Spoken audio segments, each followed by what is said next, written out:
Video like जरूर कर लीजिए और ऐसे वीडियो लगातार फ्री में पाने के लिए चैनल को तुरंत सब्सक्राइब कर लीजिए और बेल आइकन को जरूर टैप कर लीजिए ताकि आगे भी सारे वीडियो आपको मिलते रहे। यूट्यूब में फॉलो करते हैं तो प्लीज ये वाला फ्री टेलीग्राम चैनल जरूर ज्वाइन कर लीजिएगा। सारे नोटिफिकेशन सारे अपडेट यहीं पे आते हैं, ध्यान रखिएगा। सारे क्वेश्चन अटेम्प्ट करिए और स्कोर अपना तुरंत कमेंट करके बताइए कितने सही हो रहे हैं कितने गलत हो रहे हैं, जल्दी से कमेंट करके बताइए। नमस्कार साथियों, स्वागत है आपका ऑनलाइन एग्जाम प्रिपरेशन पर which is the part of study for civil services. दोस्तों, ऑनलाइन एग्जाम प्रिपरेशन पर सामान्य हिंदी विषय के अंतर्गत अनेक शब्दों के लिए एक शब्द देख रहे थे या फिर इसी को वाक्यांशों के लिए एक शब्द कह दिया जाता है। तो यहाँ पर हमने ता था दा था ना यहाँ तक देखा था। इसके बाद पा वर्ण से होने वाले जो वाक्य हैं उनको देख रहे थे और यहाँ पर हमने कुछ वाक्य कवर भी किए थे। इसके 2 पार्ट आ चुके हैं। अगर आपने नहीं देखे हैं पा वर्ण से बनने वाले शब्दों को तो आप देख सकते हैं, प्लेलिस्ट बनी हुई है सामान्य हिंदी विषय की, तो वहाँ से जाकर आप उसको देख सकते हैं। और इसके पहले की भी जो वीडियो है इस टॉपिक के वो भी आप देख सकते हैं। और आज बचे हुए वर्ड्स हैं, बचे हुए जो वाक्य हैं उनको कवर करेंगे। तो आइए चलिए स्टार्ट करते हैं। सबसे पहला वाक्य दिया गया है, यहाँ पर आप देख रहे हैं। सबसे पहला वाक्य दिया गया है, जो दूसरों का उपकार करता हो या फिर दूसरों का हित चाहता है या फिर दूसरों का भला करने वाला है, उसको क्या कहते हैं? परोपकारी कहते हैं। दूसरों को उपदेश देने वाला जो है उसको परोपदेशक कहते हैं। जो पर यानी कि क्या होता है? पर का अर्थ ही होता है दूसरा, पर से तात्पर्य क्या है? दूसरा है। और जो दूसरों को उपदेश दे यानी कि परोपदेशक कहलाएगा वो। पांचाल प्रदेश की राजकुमारी पांचाली कहलाएगी। पिता का जो पिता होता है उसको पितामह कहते हैं और पिता के पिता का भी पिता जो है उसको प्रपितामह कहते हैं। यहाँ पर प्र जोड़ दिया और प्रपितामह कहलाएंगे वो। जो आपके दादाजी के जो पिताजी हैं उनको क्या कहते हैं? प्रपितामह। और जो आपके दादाजी हैं उनको क्या कहते हैं? उनको पितामह कहते हैं। तो ये दोनों वाक्य यहाँ पर हमने देखे। इसके बाद अगला वाक्य दिया गया है, पुस्तक या फिर लेखक की जो हस्तलिखित प्रति होती है उसको क्या कहते हैं? उसको पांडुलिपि कहते हैं। ऐसी कोई प्रति जो हाथों से लिखी गई है उसको पांडुलिपि कहते हैं। अगला वाक्य दिया गया है, पखवाड़े में एक बार होने वाला या फिर 15वें दिन जो होने वाला होता है उसको पाक्षिक कहते हैं। पचाने की क्रिया करने वाला पाचक कहलाएगा। किसी स्त्री को पत्नी के रूप में ग्रहण करने के साथ ही उसका हाथ पकड़ना उसको पाणी ग्रहण कहते हैं। पाणी का अर्थ क्या होता है? हाथ होता है। और हाथ को पकड़ना उसको क्या कहेंगे? पाणी ग्रहण कहते हैं। इसके बाद अगला वाक्य आप देख रहे हैं, मास के किसी पक्ष की पहली जो तिथि होती है उसको प्रथमा कहते हैं और जो 5वीं तिथि होती है उसको पंचमी कह दिया जाता है। दूसरी तिथि को द्वितीया कहते हैं, तृतीया, ये इस तरीके से होते हैं। प्रथमा, द्वितीया, तृतीया, ये संस्कृत की जो शब्दावली है वहाँ से लिए गए हैं। हिंदी जो भाषा है वो संस्कृत से ही ली गई है, इसलिए काफ़ी सारे शब्द हैं वो संस्कृत से एज इट इज़ ले लिए गए हैं। तो ये उन्हीं शब्दों में से है जिनको तत्सम शब्दों के रूप में आप जानते हैं। हिंदी में तत्सम, तद्भव ऐसे शब्द होते हैं। तो तत्सम शब्द ऐसे शब्द होते हैं जो संस्कृत भाषा से एज इट इज़ जैसे कि तैसे हिंदी में ले लिए गए। तो ये प्रथमा, द्वितीया, तृतीया, पंचमी, ये शब्द उसी प्रकार के हैं। अगला वाक्य दिया गया है, मास की जो 30वीं तिथि होती है या फिर शुक्ल पक्ष की 15वीं तिथि उसको क्या कहते हैं? उसको पूर्णिमा कहते हैं।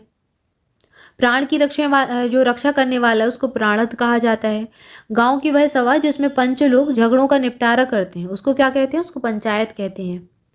जो पढ़ने में रोचक लगे या फिर जो पढ़ने योग्य हो उसको पठनी या फिर पाठ्य कहेंगे। अगुआ बनकर मार्ग दिखाने वाला, जो आपका मार्ग दिखाता है उसको क्या कहते हैं? पथ प्रदर्शक कहते हैं। पथ का अर्थ होता है मार्ग या फिर रास्ता, ये सभी पर्यायवाची शब्द हैं। और प्रदर्शक यानी कि दिखाने वाला, जो आपको मार्ग दिखाए उसको पथ प्रदर्शक कहते हैं। यहाँ पर हमने ये शब्द देखे। इसके आगे और शब्द देखते हैं। इसके बाद अगला वाक्य दिया गया है, ग्रंथ के वे बचे हुए अंश जो प्राय अंत में जोड़े जाते हैं उनको परिशिष्ट कहते हैं। जैसे कि कोई ग्रंथ बनता है, कोई बनकर तैयार होता है, उसके बाद कुछ उसका भाग बचा रह जाता है, जो अंश बचा रह जाता है उसको लास्ट में जोड़ दिया जाता है, तो वो क्या कहलाता है? परिशिष्ट कहलाता है। कई सारी आपने किताबें भी देखी होंगी जिसमें अंत में परिशिष्ट दिया होता है, जहाँ पर उसके बारे में लिखा होता है जो चीज़ें बच जाती हैं। पत्थर के समान हृदय उसको पाषाण हृदय कहेंगे। पर्वत की कन्या उसको पार्वती कहते हैं। पैर से पीने वाला पादप कहलाता है। जो पेड़ पौधे होते हैं उनको पादप क्यों कहते हैं? क्योंकि वो जड़ से तने तक उसमें जल जाता है। जो जल होता है आप डालते कहाँ हो? तने को तो नहीं देते आप पानी। जो पोषण है, पानी है, वो तने को थोड़ी ना देते हैं, वो जड़ में देते हैं, वो मिट्टी में देते हैं। मिट्टी के अंदर होती है जड़ और जड़ से पूरा हर एक तने तक जो है पानी जाता है।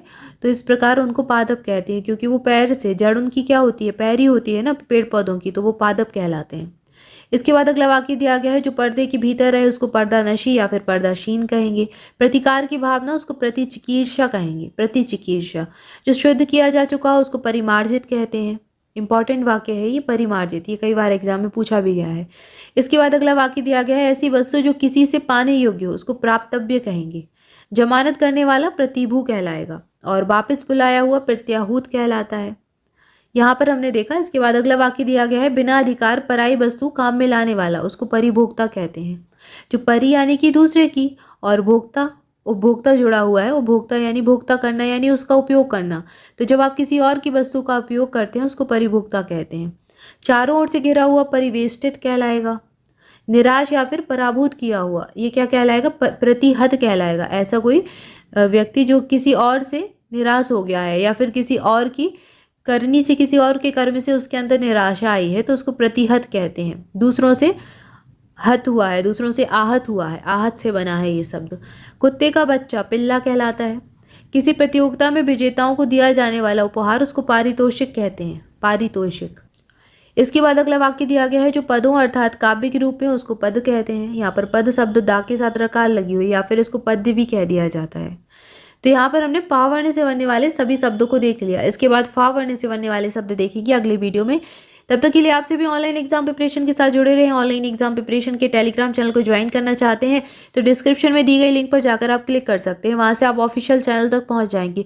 इसके अलावा अगर आप फ्री प्रैक्टिस क्विज लगाना चाहते हैं तो स्टडी फॉर सिविल सर्विसेज के फ्री प्रैक्टिस क्विज वाले टेलीग्राम चैनल को ज्वाइन कर लीजिए, उसकी लिंक भी आपको डिस्क्रिप्शन में मिल जाएगी। और अगर आप हमारे कोई पेड बैचेज या फिर कोई पेड PDF लेना चाहते हैं तो डिस्क्रिप्शन में दिए गए नंबर्स पर कॉल करके जानकारी ले सकते हैं। Thank you for watching this video. मिलेंगे नेक्स्ट वीडियो में। Thank you so much.